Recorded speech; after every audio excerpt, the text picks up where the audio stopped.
Gotcha. Yeah. And I want to just touch on some of that because I think that's fascinating. Number one, where did you get all this stock footage? And were you like a student so you could get it for free? Like, what is the licensing on using that stock footage? Yeah, I would just scour the internet. There was like internetarchives.org. There's a lot of archival websites. Now you can really even just go on YouTube. I mean, this stuff isn't copywritten. These are like Soviet Russia is not going to come.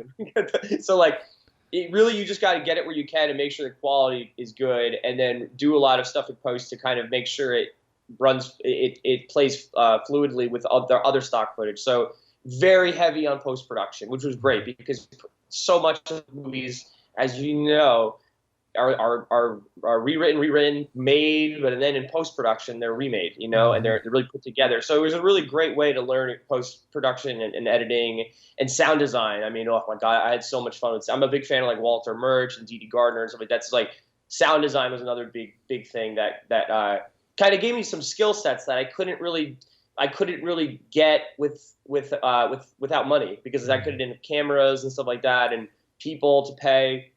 So these were things, it was almost similar to writing, where you can kind of just be on your computer and just get lost in it for a month. You know what I mean? Yeah. I'm curious, and we're sort of jumping ahead, so we will get back to this in a second. But I noticed in some of your features, you've also used stock footage. And in fact, you'll have some, famous people listed as appearing in the film, and it will say stock footage.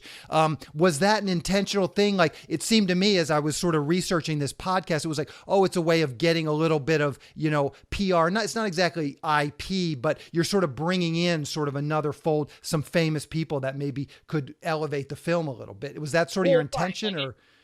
Yeah, well, so it's interesting. So like, so the first feature, this will get into what you're saying, Charles. So the first feature I directed was Imminent Threat, which I did with James Cromwell. He executive produced it.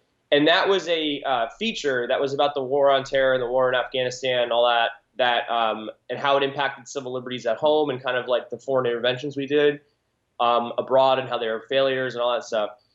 And yeah, if you see that, you'll see I would obviously list, that's another situation where I didn't have much money. So I did some interviews, but the rest was stock footage. So when I did the stock footage, I would just kind of for archival reasons, or for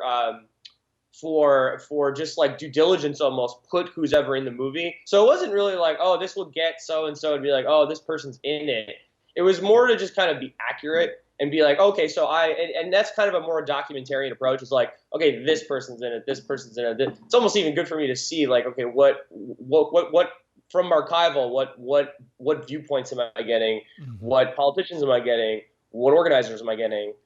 Et cetera, et cetera. So later, even in narrative films, even in in Mondo, which we'll get to, like, there's kind of it's more of a psychedelic comedy, and there's stock footage from like, Edward R. Murrow and like Stalin and like, John Wayne and stuff like that.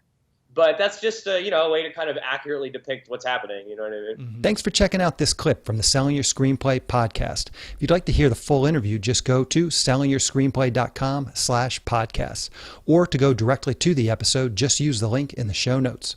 Thanks for watching.